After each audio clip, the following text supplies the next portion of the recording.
সবুজে মোড়া এক শান্ত গ্রাম, নাম তার চন্দ্রকানন। ভোরের আলোয় শিশির ভেজা ধানের ক্ষেতে বাতাস বইছে। এই গ্রামেই থাকে আরিফ, অভাবী হলেও সৎ একজন যুবক। আরিফের বাবা নেই, অসুস্থ মাকে নিয়ে তার প্রতিদিনের লড়াই। কষ্ট আছে, কিন্তু ভুল পথে যাব না। চন্দ্রকানন গ্রামের কাঁচা রাস্তার ধারে আরিফ একটি দামি মানিব্যাগ দেখতে পায়।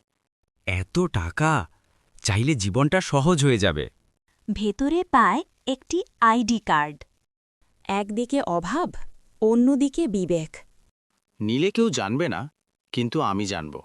সে মানিব্যাগ ফেরত দেওয়ার সিদ্ধান্ত নেয়। আইডির ঠিকানা ধরে আরিফ শহরের পথে রওনা হয়। লোকজন কটাক্ষ করে, কিন্তু আরিফ থামে না। দরজায় কড়া নাড়ে আরিফ। বাড়ির মালিক নাসির উদ্দিন।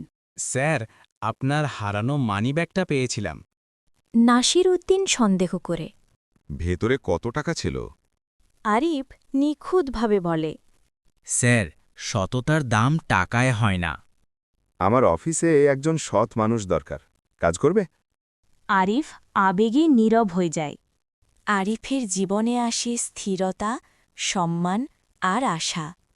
আরিফ আবার নিজের গ্রামে ফিরে আসে। গ্রামবাসী গর্ব করে। সততা কখনো পরাজিত হয় না। সততার পথ ধীর হলেও গন্তব্য সবচেয়ে সুন্দর। বন্ধুরা, গল্পটি ভালো লাগলে সাবস্ক্রাইব করবে এবং ভিডিওটি বন্ধুদের শেয়ার করবে।